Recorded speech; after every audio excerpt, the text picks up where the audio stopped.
I'm Nora Dunn, otherwise known as the Professional Hobo. In 2006, I sold everything I owned, including a busy financial planning practice, to embrace my dreams of traveling the world long-term and immersively. I had no idea where I would go, what I would do, how long I would go for, or how I could make any money along the way. I just knew I had to go. Since then, I've traveled through and lived in over 50 countries. I developed a career as a freelance writer and travel blogger to sustain myself financially along the way with little more than a laptop and an internet connection.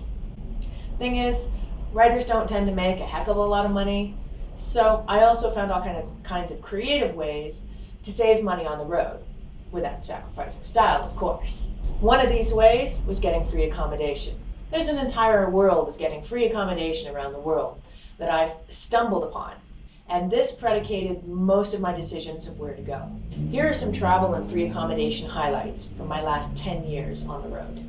I milked goats in Hawaii, then I painted murals in Hawaii, accidentally started an international NGO in Thailand, did a sponsored trip through Australia, led eco-treks on llamas in Australia, filmed a TV show in New Zealand, cooked at a retreat center in New Zealand, spoke conversational English in Spain, couch surfed my way through Europe, house sat in England, filmed another TV show in Paris and Nepal, traveled 16,000 kilometers of trains in Australia in 14 days, then 25,000 kilometers of trains in 30 days from Lisbon to Saigon, took care of a villa hotel in the Caribbean, lived on boats in the Caribbean for 3 months straight, house sat in Switzerland, did a lot more house sitting and chilling out in the Caribbean, house sat in Panama, apprenticed with a shaman in Peru, and house sat in Ecuador.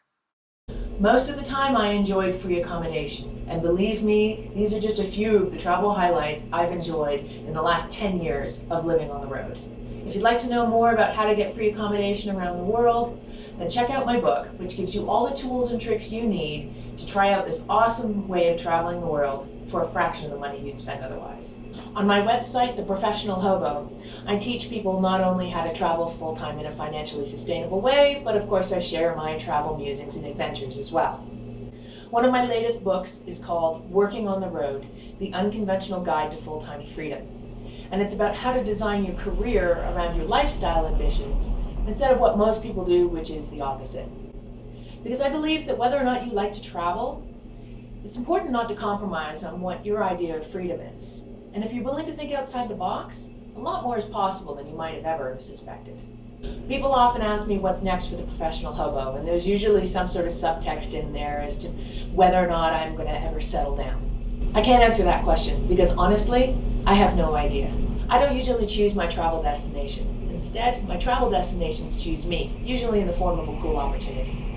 And I've had a few home bases along the way, and I suspect in the years to come, I'll have a few more home bases. But even when I've had a home base, I've still always felt like a traveler, because for me, travel is a state of mind and a way of being. And as long as I'm in this world, I'm traveling through it. So, come along for the adventure.